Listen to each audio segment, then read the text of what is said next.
રાજકોટ જિલ્લાના ઉપલેટા શહેરમાં ચોમાસા પૂર્વે હાથ ધરાતી પ્રી મોન્સૂન કામગીરી હજુ સુધી પૂર્ણ ન થતા સ્થાનિકોમાં ભારે રોષ મળી આવ્યો છે। સ્થાનિકોનો આક્ષેપ છે કે ગટરો, હોકળા અને વરસાદી પાણીના નિકાલ માટેની વ્યવસ્થા સમયસર સાફ ન કરવામાં આવતા આવનારા ચોમાસામાં શહેરમાં જળબંબાકાર જેવી સ્થિતિ સર્જાઈ શકે છે। ઉપલેટા શહેરમાં ચોમાસાની ઋતુ નજીક આવી રહી છે, પરંતુ હજુ સુધી શહેરના અનેક વિસ્તારોમાં પ્રી મોન્સૂન કામગીરી અધૂરી હોવાનું જોવા મળી રહ્યું છે। સ્થાનિકોના જણાવ્યા અનુસાર ગટરો અને વરસાદી પાણીના નિકાલના માર્ગોની પૂરતી સફાઈ કરવામાં આવી નથી, જેના કારણે સામાન્ય વરસાદમાં પણ પાણી ભરાવાની સમસ્યા સર્જાય છે, જેના કારણે લોકોમાં ચિંતા સાથે નારાજગી પણ જોવા મળી રહી છે।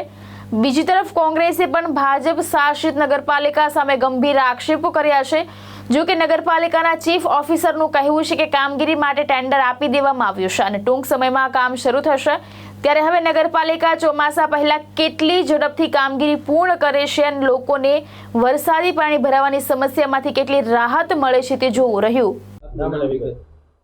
કૃષ્ણકાંત ચોટાઈ, રાજકોટ જિલ્લા કોંગ્રેસ ઉપપ્રમુખ। ઉપલેટામાં હાલમાં વરસાદી વાતાવરણ ધીમે ધીમે જામતું જાય છે, ત્યારે જે વરસાદી પહેલાં પ્રી મોન્સૂનની કામગીરી કરવાની હોય છે એ કામગીરી બિલકુલ નગરપાલિકા દ્વારા કરવામાં આવેલ નથી। ફક્ત કાગળ ઉપર જ આ કામગીરી દેખાઈ રહી છે। ગ્રાન્ટો પણ આવી ગઈ છે, પ્રી મોન્સૂનની જે દર વર્ષે ગ્રાન્ટો આવે છે એ ગ્રાન્ટો પણ આવી ગઈ છે। એટલું જ નહીં, પણ જે ટેબલ વર્ક કરી અને આ ગ્રાન્ટને ભ્રષ્ટાચારના રૂપમાં પોતાના ખીચામાં કઈ રીતે આવી જાય એ માટેના પ્લાનિંગ થઈ રહ્યા છે।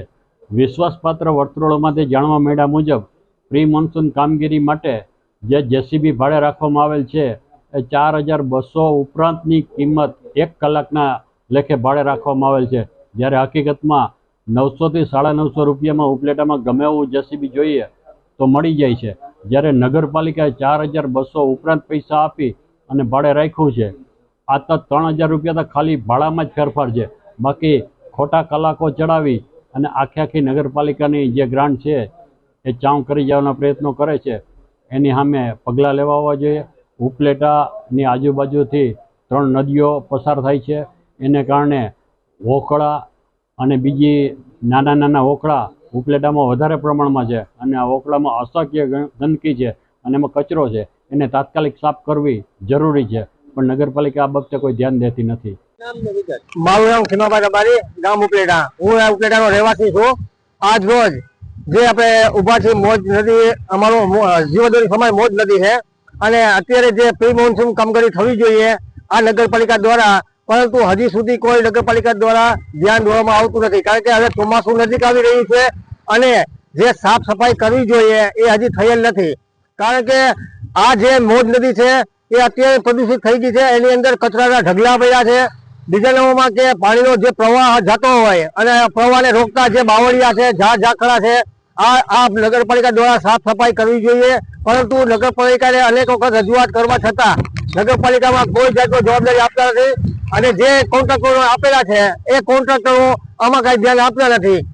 જે આપણે જે નગરપાલિકા જે ઉભા છે તે અમારો મોજ નદીનો પુલ છે એને સાફ સફાઈ કરવાની જરૂર છે, કારણ કે મોટા મોટા ઝાડ થઈ ગયા છે, આ ડેમેજ થઈ ગયો છે પુલ એમ કે છે, પરંતુ થયો નથી। પરંતુ હવે જાજા સમયમાં આ પુલ એમ ફાટી જાય, કારણ કે આના મૂળિયા મોટા હોય ઝાડના અને આને સાફ સફાઈ કરવી જોઈએ। અને બીજા નંબરમાં ગામના જે રોડ રસ્તાઓ છે એને પણ રિપેર કરો।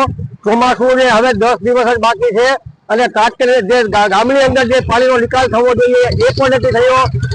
હાથીદરિયા રોડ ઉપર આપણે જતા જે હોકળો છે એને પણ સાફ સફાઈ કરવાની જરૂર છે, કારણ કે દ્વારકાધીશ સોસાયટી છે એ કમસે કમ 10,000 ની વસ્તી ધરાવતો એરિયો છે, એની અંદર જે ઝાડઝડી થઈ ગયા છે આ હોકળાની અંદર, એમાં પણ સાફ સફાઈ કરતા નથી।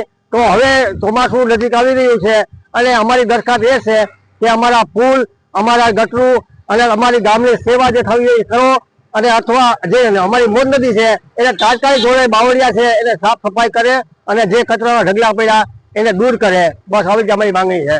મારું નામ તારાભાઈ બારિયા। તારાભાઈ, આજે જે ઉપલેટા નગરપાલિકા દ્વારા જે પ્રી મોન્સૂનની કામગીરી કરવામાં નથી આવી, શું છે?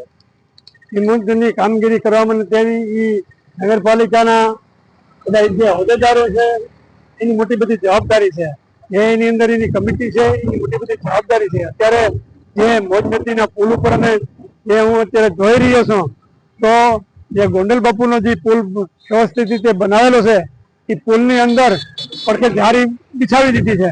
પડખે એવા મોટા મોટા ઝાડવા થઈ ગયા છે.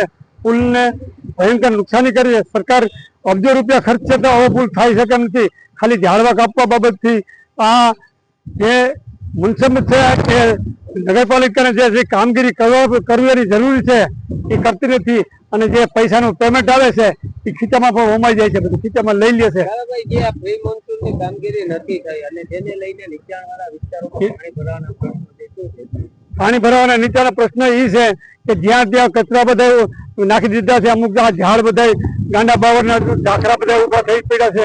સફાઈ પૂરી થતી નથી અને એ હિસાબે પાણી ભરાય છે અને જે નબળા પાત્રમાં જે વર્ગના જે માણસો છે એનું ઘર નીચાણમાં હોય તો એના ઘરની અંદર આ જે વરસાદને હવે તૈયારીમાં છે, વરસાદ થાય તો આના ઘરની બધી બરબાદી થાય. એટલે માટે અમે જે આ લોકોને જે કામગીરી કરવાની છે એ વહેલી તકે જે કામગીરી કરે અને આ બધી સફાઈ વ્યવસ્થિત રીતે થાય એ બાબતનું મારું મોટું જો નહીં થાય તો એના માટે અમે આગળ વધવા માટે પણ અમારી તૈયારી છે. નીલમ રાઠોડ, દ્રષ્ટિકોણ ન્યૂઝ, ઉપલેટા.